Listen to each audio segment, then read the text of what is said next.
Hello, welcome back for the EMI Unit 1 Lecture 3 session. We have statistical analysis. So statistical analysis of measurement is a procedure of collection, analysis, interpretation, presentation and organization of data. So under this statistical analysis, you are going to study what is arithmetic mean, what is deviation, what is average deviation, standard deviation and variance, and some problems on these all three factors. So first one, arithmetic mean. So arithmetic mean is the ratio of sum of readings taken to the total number of readings. Let's say we are taking a measurement of an instrument. So we have to take number of readings, like just by observing one reading we cannot come to a conclusion. We have to take a number of values and we have to take a mean of those values. So that is nothing but a arithmetic mean. So the definition is ratio of sum of readings taken to the total number of readings. The formula we can give is arithmetic mean equals to sum of readings divided by number of readings.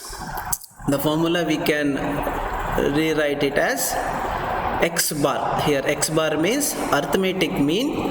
So arithmetic mean equals to sum of readings. So let's say x1 is a first reading, x2 is a second reading, x3 is third reading, and so on up to nth reading. The divided by n, total number of readings here. So this can be again rewritten as like this. What is this? 1 by n and summation of xi, where I varies from 1 to n. So we see the problems next. Next we have a deviation. So deviation is the departure of the given reading from the arithmetic mean of the group of readings. As we know what is arithmetic mean. So deviation means how far the actual red value is from a arithmetic mean. That defines the deviation. So let's say let the deviation of the first reading be d1 and the second reading d2 and so on, and the nth reading will be a dn. So deviation can be calculated as d1 equals to x1 minus x bar, where d1 is deviation of reading 1, x1 is the red value of first reading, x bar is the arithmetic mean. So d1 can be calculated as x1 minus x bar. x1 is the first reading value and x bar is arithmetic mean. Same, d2 is equals to x2 minus x bar, where deviation 2 equals to the second reading minus arithmetic mean, and so on.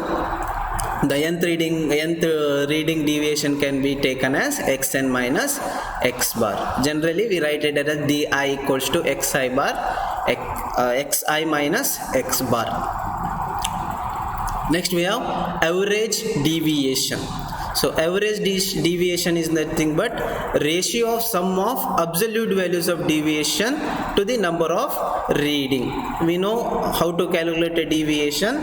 Now average deviation can be calculated by summing of absolute value of the deviation and dividing it by number of readings. So this line says taking absolute value of a value d1 plus d2, you can say sum of the absolute values. So this is one absolute value, first value, this is the second absolute value of a d2, third absolute value of a d2. So if you add together and if we divide it by n, so we will get a average deviation. So this is a statement or expression can be rewritten like this: 1 by n summation of absolute value of di. This is average deviation. Next we have standard deviation.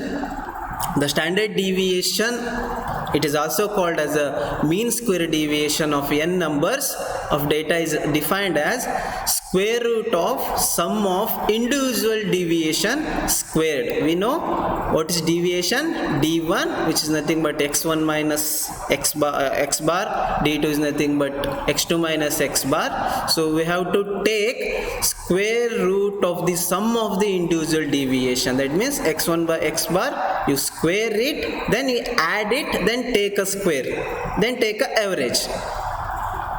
You can see here, square root of sum of the individual deviations squared and divided by n number of readings. So x1 minus x bar is nothing but d1. So if you square it, d1 square, the same thing it is rewritten here. x2 minus x bar whole square is nothing but d2 square, plus and so on up to n values, and divided by n. We can rewrite this expression like this, and we can also rewrite the above expression like here, square root of 1 by n summation of di square, where I varies from 1 to n. So this is the formula for standard deviation. Next we have a variance. The square of the standard deviation is also called a variance, though this standard deviation is represented by sigma. Standard deviation is represented by sigma, average deviation is represented by d bar, and arithmetic mean is represented by x bar. Here variance is represented by v. So what is v? V is nothing but square of a standard deviation, which is sigma here. Sigma is a standard deviation, and square of that standard deviation is nothing but variance.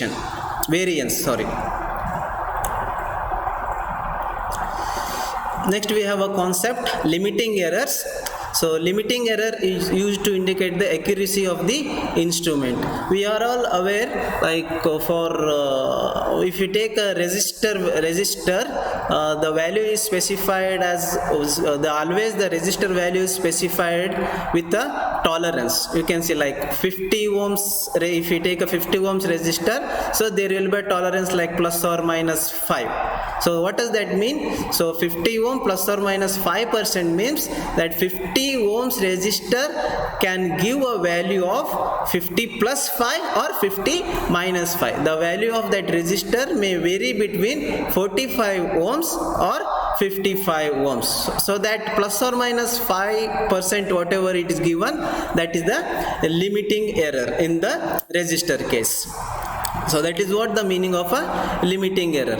So the limiting error or a guarantee error is given by manufacturer to define maximum limit of the error that may occur in the instrument.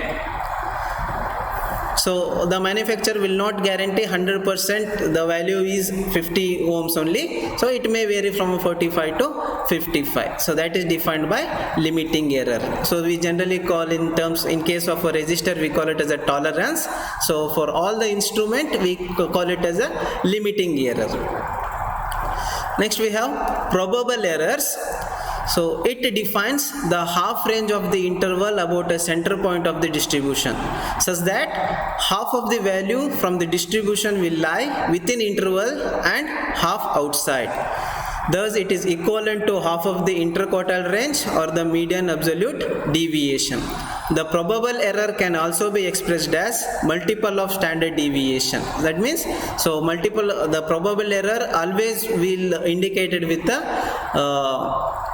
a multiple of standard deviation. The formula for probable error, the gamma, the probable error is indicated by gamma, is nothing but is equals to 0.675 into sigma. And this figure shows Gaussian distribution curve to show a probable error in range, about here 26%. Next we'll move to our problems.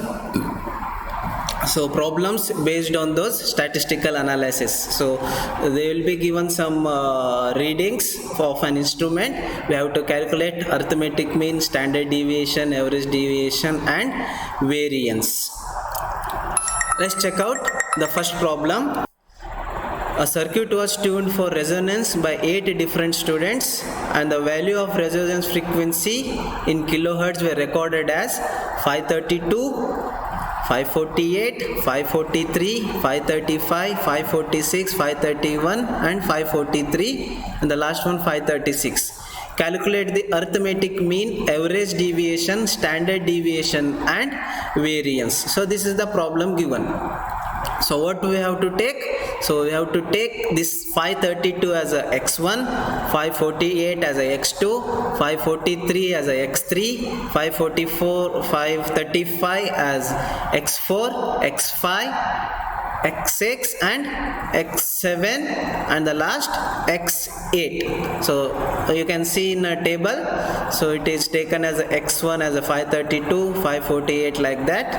So first we have to calculate a arithmetic mean. So how do we calculate arithmetic mean? So I'll go back again to a formula.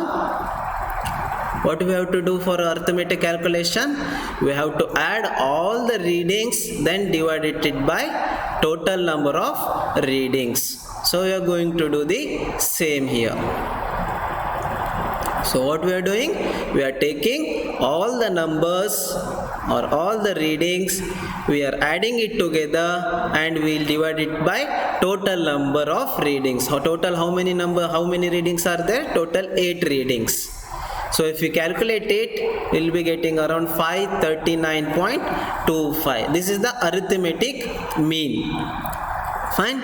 So next what we have to calculate? We have to calculate average deviation. Let's check out what is the formula for average deviation.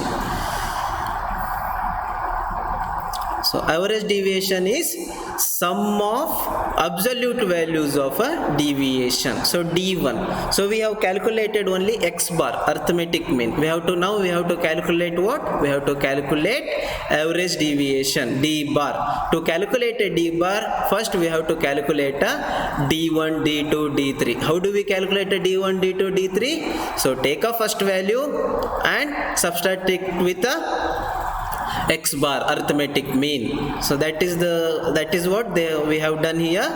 So we have calculated here D1 equals to x1 minus x bar, so that becomes minus 7.25. D2 we have calculated, up to D8 we have calculated here. So now we have to take all the values of deviations. Fine, we have to take a average.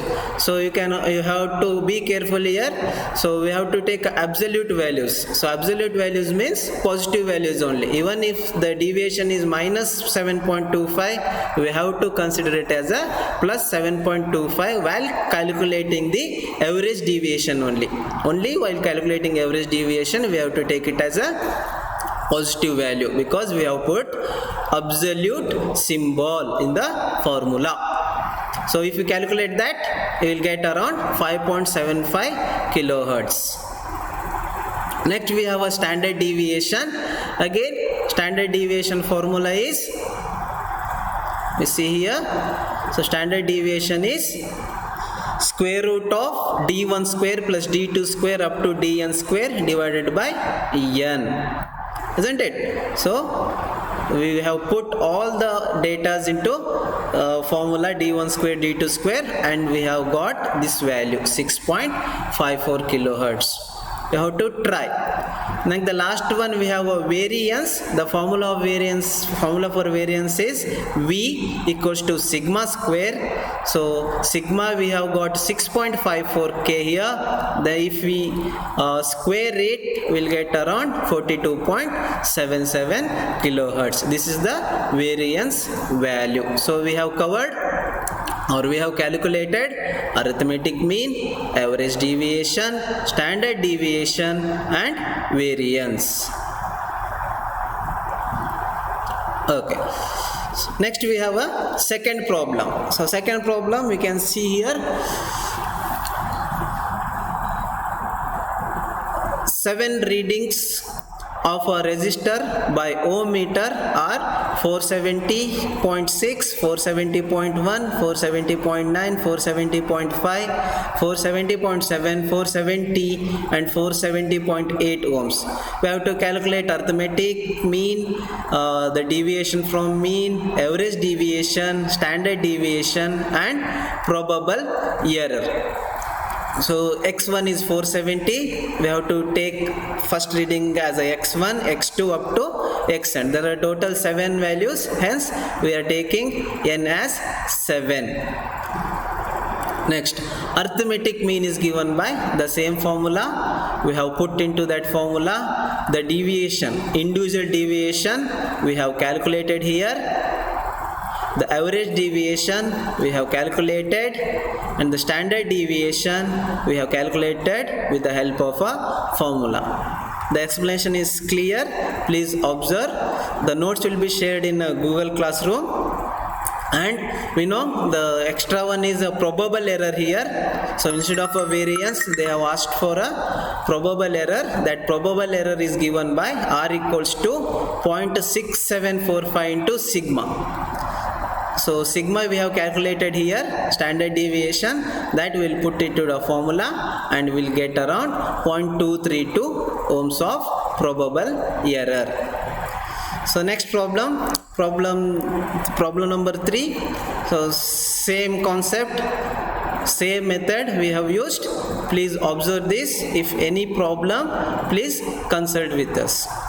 And in this session we will conclude this session here. In the next session we'll look for a standards, a comparison of AC and DC bridges and Wheatstone bridge. Thank you.